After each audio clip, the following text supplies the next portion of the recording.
الفيديو لازم يتعمل له سيف قبل ما يضيع منك. 14 تكة مطبخية من قلب المطبخ هتفرق معاكي جدا. التكات دي لو عرفتيها هتوفر عليكي وقت وتخلي أكلك بطعم المطاعم بالظبط. التكة الأولى الكفتة. لو مش عايزة الكفتة تفك منك لما تدخل الفرن، اعصري البصلة كويس جدا قبل ما تضيفيها للحمة، وحطي ربع معلقة بيكنج باودر على نص كيلو لحمة، هتديها طراوة جميلة وتفضل ماسكة نفسها. التكة التانية صلصة الكشري. بعد ما تعملي صلصة الكشري اعملي لها طشة توم بكزبرة ناشفة كتير، هتفرق جدا في الطعم، وده من أسرار كشري أبو طارق. التكة التالتة البشاميل. ضيفي معلقة نشا للبشاميل، ولما تخلصي حطي رشة لبن بودر على الوش، هتلاقي الطعم بقى خرافي. التكة الرابعة السمنة. لما تسيحي السمنة البلدي ضيفي فيها ورق لورا وحبهان، هتديها ريحة حلوة جدا وتفضل متخزنة بنفس الريحة لمدة طويلة. التكة الخامسة رز بالخلطة.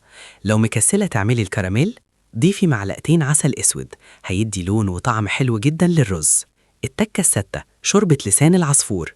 لما تحمري لسان العصفور سيبيه شوية قبل ما تضيفي الشوربة، علشان لو ضفتي الشوربة على طول هيتشقق ويبان كأنه مكسر. التكة السبعة حفظ الخضار الورقي زي الشبت والبقدونس والجرجير. اغسليهم ونشفيهم كويس جدا في فوطة، وبعدين لفيهم في ورق أبيض مش كيس، علشان الكيس بيعمل بخار مية وبيبوظ الخضار. التكة التامنة التخزين في الفريزر. لما تخزني خضار أو فاكهة طلعي الهواء من الكيس كويس قبل ما تقفليه، علشان الحاجة ما تسودش وتفضل محتفظة بلونها. التكة التاسعة الملوخية. وانتي بتقطفي الملوخية ما تشيليش العنق، هيسهل عليكي جدا عملية الخرط. التكة العاشرة الفانيليا. الفانيليا تعمل فرق رهيب في العصاير، خصوصا لو العصير فيه لبن، بلح، جوافة، موز، هتحسي انك بتشربي عصير من كافيه. وممكن كمان تضيفي رشة فانيليا على الفشار. التكة رقم 11 بواقي الرز.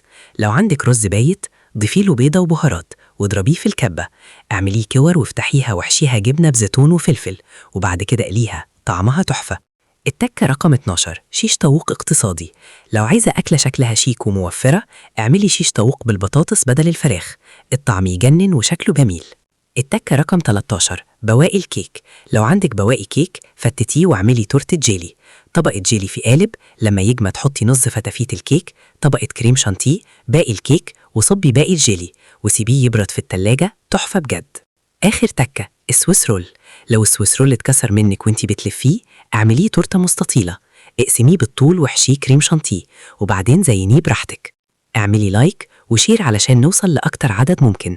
اللايك مش هيفرق معاك، لكن بيفرق معايا جدا علشان نقدر نستمر وننشر كل جديد. ما تنساش تصلي على الحبيب.